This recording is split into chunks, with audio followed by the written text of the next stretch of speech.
Hello, traders. Cousin Vinny coming to you from theclosingprint.com, January 28th, 2024. In this edition of your weekend video newsletter, we're left with a market in positive gamma territory, trading just below 4,900, with 4,900 and 5,000 the current resistance levels. Anything below 4,800 and we become risk off. This week we'll go into trading with 10 bullish indicators, 8 neutral, and 2 bearish.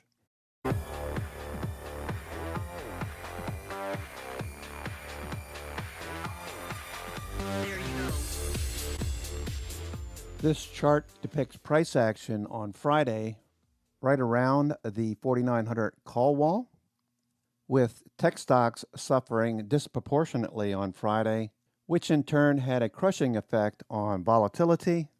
Despite the S&P 500 breaking out last week and following through, we are presented with market gamma net positive so long as we stay above 4,800. Coincident with the level of the 21-day moving average. All of the averages are rising. We are starting to mark out some short-term consolidation. So we'll wait for the opening bell and how price action trades over the first hour of the session, and look for tech to either resume its march higher, consolidate, or fade a bit more, as we did see semiconductors and tech take a breather. Despite all the volume we saw going into the last 2 weeks, we did come back to the 9 EMA, put in a doji, with many of the semiconductors pulling back, like NVIDIA and AMD. In addition, we did see some large call buys on Tesla towards the close on Friday, with a buyer of 2,000 June 2026 300 calls at $28.40, over a $6 million trade in leaps 2 years from now. In addition to some interesting put trades that were sold on Friday, we'll still have to wait for a base to form and for a direction to emerge out of this area, with most everyone super bearish from the analyst community. And with those 10 tech stocks mostly green last week, with the exception of Broadcom, which was flat, and Tesla off 13%, we are consolidating after that breakout that started a week ago on Friday, with the 9 and 21-day support just below. RSI is showing muscle, and MACD is showing momentum is starting to slow a bit as we consolidate at recent highs. That said, over the last few weeks, the index that I've been watching the closest, small cap Russell, we're looking for this to bounce or to fade back to the mean or center of this consolidation. We do have some put credit spreads left over after selling the call side of an iron condor last week for a profit, as we start the week with strength in the New York Stock Exchange, making new highs for the year, with the McClellan volume oscillator turning bullish as we reversed last week from the green zone, with breadth improving, still above the zero line, and the moving average, the black line, turning up. That's telling you to look for follow through. We also saw the same information from the New York Stock Exchange advanced decline, about to make a new high, with green elder sticks. Note they're not blue or red to start the week. New York Stock Exchange Composite, 2,000 stocks, a broad measure of market participation. Finally, we have the Dow Industrials. It's only 30 stocks, but it's interesting to note that these big cap names are pushing higher despite the weakness that we've seen in Boeing and United Health lately. Volume was above average on Thursday and Friday, and prices making new 52-week and all-time highs. So it's with that in mind that we will definitely start with a bit of caution going into the first hour, hour and a half of trading on Monday. Keep an eye on the 10-year yield. It's consolidating right at the 50-day. It looks pretty bullish that it could see higher highs, in addition to junk bonds and high yield corporate, which both are in the top half of their range, looking for a push higher. IBB and IWM, green and red respectively. We'd like to see that moving higher as well. With these risky assets, risk on when they're moving higher, risk off when they're moving lower. Crude oil did manage a move higher last week. We are making higher highs and higher lows in the oil complex. Advanced decline, as we previously mentioned, moving higher, along with Bitcoin turning. That might be a nice trade this week in Mara, Riot, or any of the coin-related names, Coinbase, etc. So that risky asset moving higher would also be a benefit for equities. While the US dollar continues to mark out some consolidation right at the 200-period moving average, 103.25, and not moving much over the last 8 trading days. So keep an eye on the dollar as well. So if we can get the dollar and the 10-year yield to move a bit lower, that would help with equities and potentially have the S&P 500 test the 5,000 level in the short term. At the same time, commodities like gold and silver are moving sideways. Remember, while at the same time the stocks versus gold, growth and security versus insecurity and inflation, the ratio crossing over, that's bullish for equities in the long term. If your time frame is more of an investing approach, look for higher highs and higher lows over the course of 2024. Energy and financials were outperforming last week.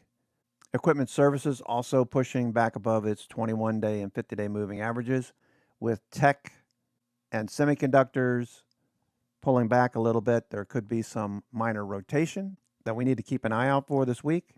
While consumer discretionary underperforms consumer staples, creating more of a not so bullish look to this indicator in the short term. We want this to be turning higher if we're bullish equities. In the short term, it looks like we're starting to form a little bit of a peak.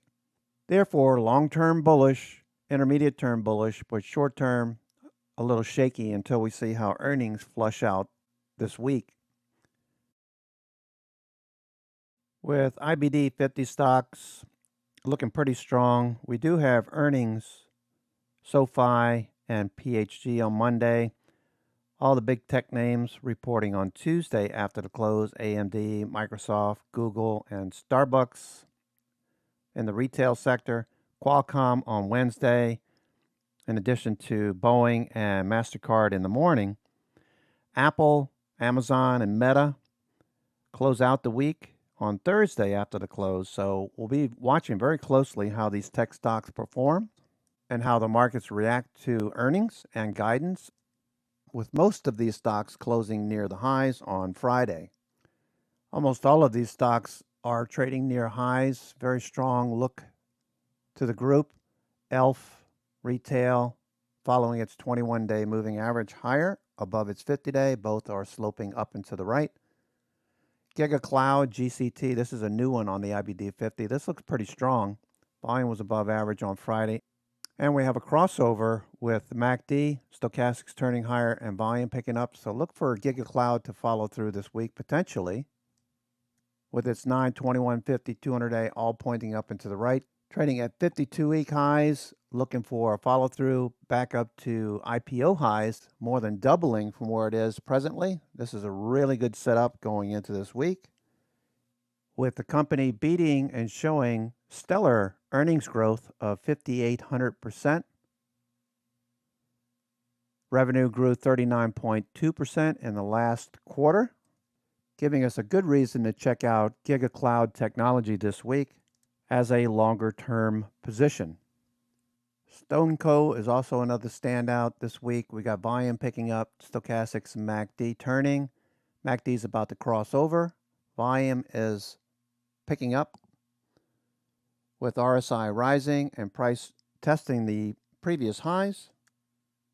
Another company with stellar earnings growth, 285%. Last time around, reporting 34% year-over-year growth in its revenues.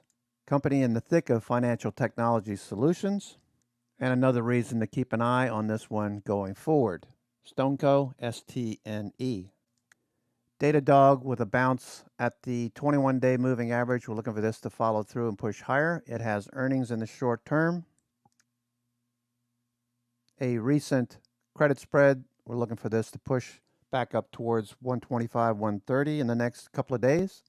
Looking to exit that credit spread prior to February 13th when it reports earnings before the opening bell. While we are cautious going into the week, we've got stocks like KKR pushing higher, breaking out of a nice consolidation above its 21 50-day moving averages, volume picking up, with the company reporting again on February the 6th. The last time around, it beat earnings on a year-over-year basis. Revenue grew 78.4%, beating expectations by 3.66%, breaking higher, looks pretty strong, along with stocks like Melly breaking out to new highs. Consider the Amazon of South America. Microsoft consolidating, looking for that to follow through as well into earnings on Tuesday after the close. Make my trip, in addition to some of the travel and leisure stocks breaking higher, looking for a bounce off the 21-day. We're also watching many of the security names that look very strong. SentinelOne, a cybersecurity solution encompassing AI-powered prevention, detection, response for cloud and other customers. Yet another company with stellar earnings growth, 90%, 42% year-over-year revenue growth in an area that's growing, with many of the stocks at 52-week highs from the group, like Zscaler, Palo Alto, CrowdStrike, Qualsys, among others. Watching for these stocks to continue their trend higher. Once again, it'll be the big cap tech names in the New York FANG Index, those 10 stocks, with AMD, Microsoft, and Google reporting on Tuesday, Amazon, Apple, and Meta on Thursday. Market's very dependent on these names over the last year, as you know, so any stumble here would be noteworthy and something that we need to pay attention to going into the month of February. Okay, traders, that's going to do it for me. This is Cousin Vinny coming to you from theclosingprint.com on Sunday, the 28th of January. So I'll send out a watch list later tonight around 12 midnight as usual, or 9 o'clock on the East Coast. So be sure to check your inbox for that. Otherwise, take care, enjoy the rest of your weekend, and we'll see you in the morning. Take care.